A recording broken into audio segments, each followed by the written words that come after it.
साहब यहाँ पढ़े लिखे बहुत आएंगे, कहा कि आपकी वाणी सुन चुके हैं, जय जय भोलेनाथ, हर हर महादेव।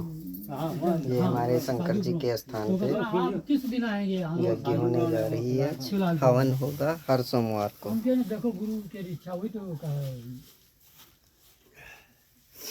ये बात उनकी आई, एक जन कहा आओ गुरु जी आओ, तो गुरु जी केवल हमारे गुरु गुरु कैसे कहते हो? हम तो वो जवाब तो नहीं है, और कहाँ ना हम गाना हम पाए छोड़ तो माता जी के गुरु जी के ना लक्ष्मी जी पैसा से दुखी रखी नहीं, ना सरस्वती जी बुद्धि से नहीं जो कुछ है, और ना काली जगह।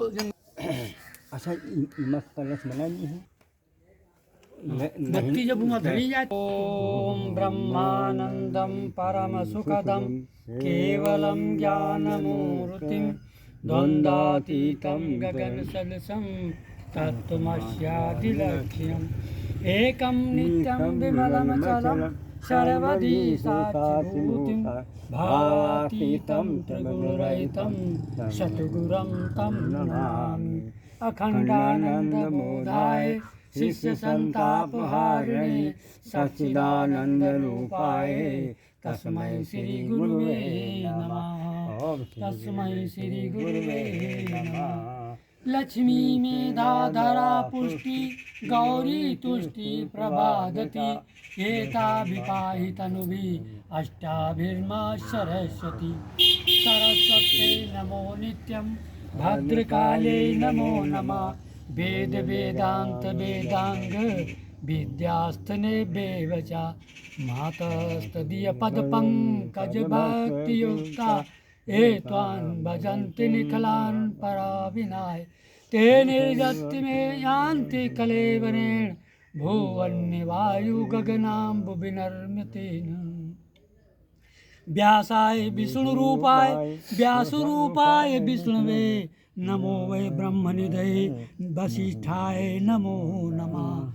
नमोऽस्ते ते व्यास विशाल बुद्धे फुल्लारविन्दा यतपत्र नेता येन त्वया भारत तैलपूर्णा प्रज्वालितो ज्ञानमया प्रदीपा प्रज्वालितो ज्ञानमया प्रदीपा साधनादि पवित्रीकरणम्। हाँ एक पुष्प ले लो, एक पुष्प ले लें। हाँ और इसे छिड़को सब। हाँ व्यक्ति सामग्री आई है, जो वस्तु आई है हाँ। सब न जाने कहाँ कहाँ से आती है, तो ये मंत्रों के द्वारा मंत्र बनी जो है उसका पवित्रीकरण किया जाता है। ओम पुनाते परिशुद्ध गुम सोम गुम सोरिष्ट द्वैतावाले ससत्तना ओम पुनंतु मा देवजना पुनंतु मनसादीय पुनंतु विश्वाभूतानि जाति वेदा पुनीमा। ओम यत्ते पवित्रमर्चस यज्ञे वितत मंत्रा ब्रह्मतेनु पुनातुमा। ओम पावमानासो अद्याना पवित्रेण विसर्चन या पोता स पुनातुमा। ओम उभाभ्याम देव सविता पवित्रेण समेन चा मा पुनीह विश्वता। मंगलाचरणम। अक्षत पुष्प लो, अक्षत पुष्प लेकर सभी यजमान पर सभी यजमान और भाइयों पर स्वागत किया जाता है। तो बाएं हाथ में जल अक्षत लेकर के दाहिने हाथ से स्वागत करें। देवताओं के ऊपर ही वर्षा फूलों की देवता ही लोग करते हैं।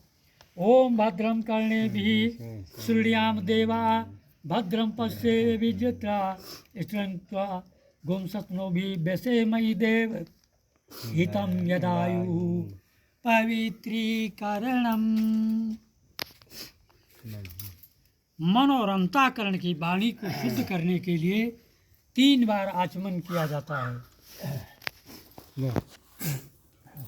बाएं हथेली में जल लें, दाहिने हाथ से ढक लें, बाएं हाथ में, बाएं हाथ में, दाहिने हाथ से ढक लें। बाएं हाथ में ओम अपवित्रम पवित्रो वा सर्वावस्थांगतोऽपि वा या स्मृत पुंडरीकाक्षं शवाय ब्रह्म्यांतरं शुचि। ओम पुनातु पुंडरीकाक्षं पुनातु।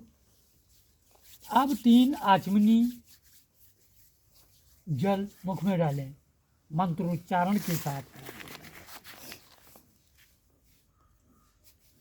इनका है और रख दो यहाँ रखा है और यह सुनो स्वाहा ओम ममता पिधान मत स्वाहा ले जाओ ओम सत्यम यशम श्रीमल संताम स्वाहा।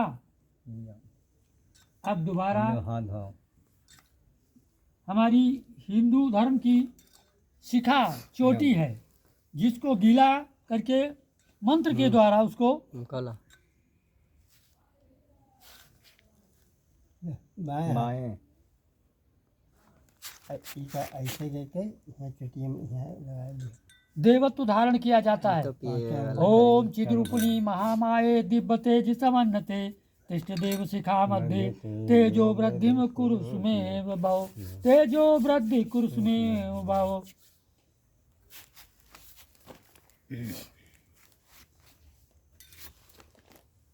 पंच क्रिया करी जाती है, उसको जिस तरीके से निर्देश हो उसी तरीके से आप करते जाइए। ना ले बाएं हाथ में ले वांग में आशेष, ऐसे नसोर में प्राण मत, बाएं से अक्षरों दाएं बाएं से में दाएं चरस, बाएं से दाएं कर्णों में सोच मत, बाहुर में बल मस्त, और में वो जोश, अरिष्ट निमेंगान तनुस्तन्वा में सह संतु। मित्रों, ये पंच क्रिया जो करी जाती है, वांग में आशेष तो हम गाली गलौज किसी के प्रति नहीं करेंगे, ये हमारी गायत्री का स्वभाव है। सद्भावना हम सब में जगाएं, ये गायत्री का देवत्व है। नसोर में प्राणमस्त, परमात्मा ने हमारी ऐसी सद्बुद्धि दी है जो हमें गुरु और गायत्री से मिली हुई है। तो खाने की भक्ष्य भक्ष्य वस्तुओं को भगवान ने नाक पीठ में नहीं लगाई, इसलिए मुख के ऊपर लगा दी, जिससे तुरंत पता चल जाए हमको क्या खाना चाहिए और क्या नहीं खाना चाहिए। इसलिए हम जल से, ये नारायण विष्णु का जल है, इससे हम सौगंध खा करके इसका सिंचन करते हैं। फिर अक्षरों में चक्षुरस, आँखों को भी उन्हीं के द्वारा, क्योंकि वो माया पति विष्णु हैं, माया का आरोप करते हैं और माया को देते भी हैं। वो जड़ और चेतन दोनों को लेकर चलते हैं। ये है हमारी नारायण की शक्ति। इसीलिए हम जल को अक्षरों में चक्षुरस, जिस तरीके से अर्जुन को अपने नेत्रों के द्वारा महाभारत में दर्शन कराया था, इसलिए ईश्वर से प्रार्थना की जाती है, हे नारायण, कि हमारे आँखों में वो तेज भर दीजिए जिससे हम अच्छाइयों को ग्रहण करें और बुराइयों के तरफ हमारा मन न जाए।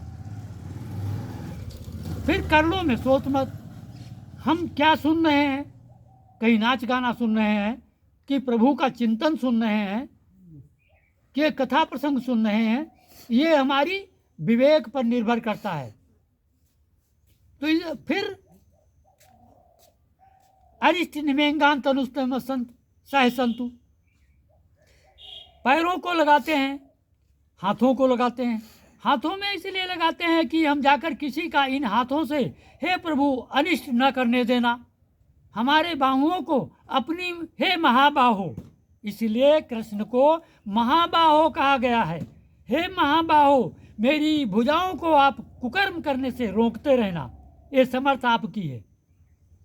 और फिर ये पैरों में लगाया जाता है, इसलिए कि इन पैरों से चलकर हमें तीर्थ यात्रा, अपने माता पिता की सेवा करना, इनमें लगाना।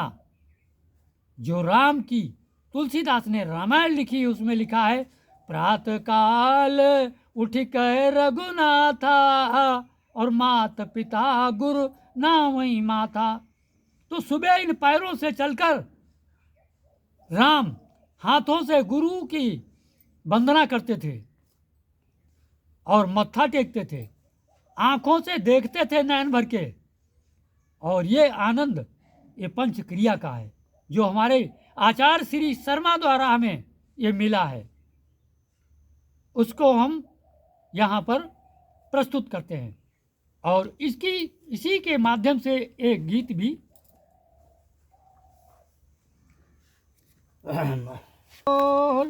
गुरु को देख अखियाँ खोल, गुरु को देख प्रथम ही गुरु श्री ब्रह्मा चली आए, प्रथम ही गुरु श्री ब्रह्मा चली आए।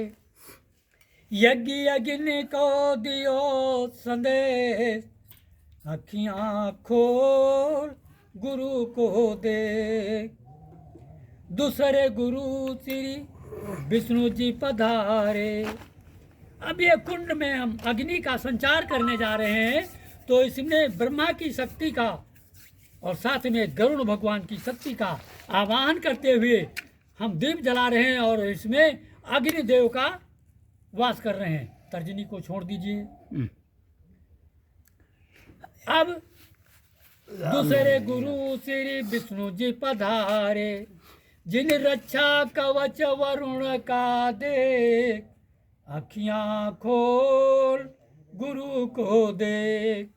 अग्नि जलाने के बाद कुंड के चारों तरफ जल छोड़ा जाता है। ये नारायण रक्षा करने वाले हैं ब्रह्मा की। ये तीनों भाई एक दूसरे के संरक्षक हैं।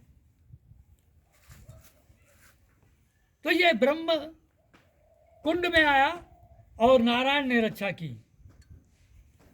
अब एक एक लकड़ी धीरे धीरे लगाते जाइए, क्योंकि कुंड में जो पहले लकड़ी लगाई जाती है वो बहुत हमारे हिंदू भाई देखा होगा कि कुंड पे लकड़ियां पहले उसमें वहाँ चिता पे रोपी जाती है जो मुर्दा होता है।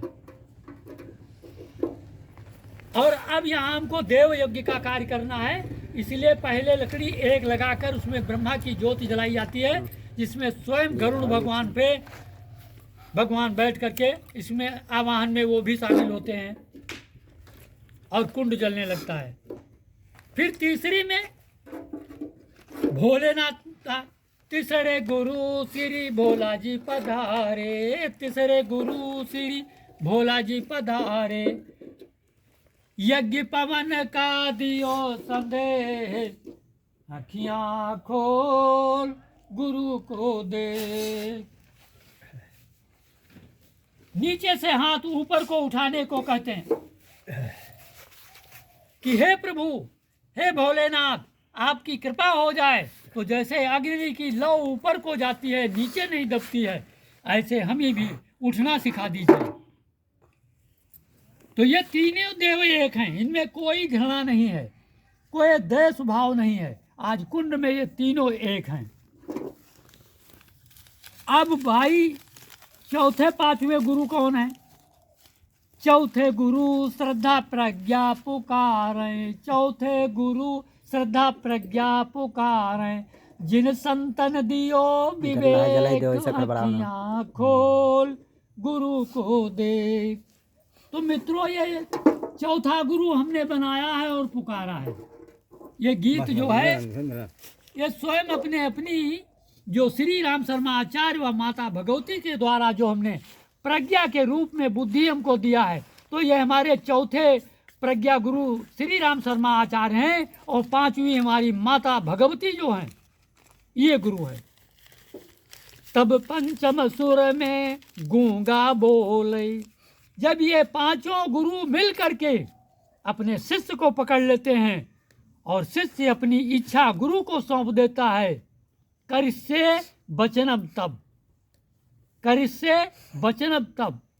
गुरु कहता है बेटा पूरब को चल, हम पश्चिम को जा रहे हैं, तो गुरु नहीं पकड़ेगा। तो भूमि परत भई ढाबर पानी और जो माया मूरख लपटानी। तो मित्रों, गुरु नहीं पकड़ेगा। गुरु को जब हम ग्रहण करेंगे, गुरु के निर्देशानुसार चलेंगे, तभी हमको गुरु का सारा ज्ञान प्राप्त होगा। गुरु अपने पास कुछ नहीं रखता है, सब शिष्य को दे देता है। तो इसी को 10वां दोहरा दो मस्तक दिया गया है। तो एक गुरु बैठा है जिसको कहते हैं पीनियल ग्रंथि, और दूसरा इसमें शिष्य है वो पिट्यूटोरियल ग्रंथि। ये दो ग्रंथियां हैं। तो आपस में जब घर्षण क्रिया करती हैं तब गुरु शिष्य एक हो जाता है और उनका दोनों का बराबर हो जाता है। ये बात कबीरपंथी में घट रामायण में है, और दूसरे हमारे जो विज्ञान के भाई रिसर्च कर रहे हैं डॉक्टर, उनको मैं धन्यवाद देता हूँ जिन्होंने ये मस्तिष्क के अंदर की बात उन्होंने विज्ञान में उतारी, और धन्यवाद है उस गुरु को जो 2 ग्रंथियों की बात है। अगले ग्रंथियों की बात अगले वीडियो में दी जाएगी। अब यज्ञ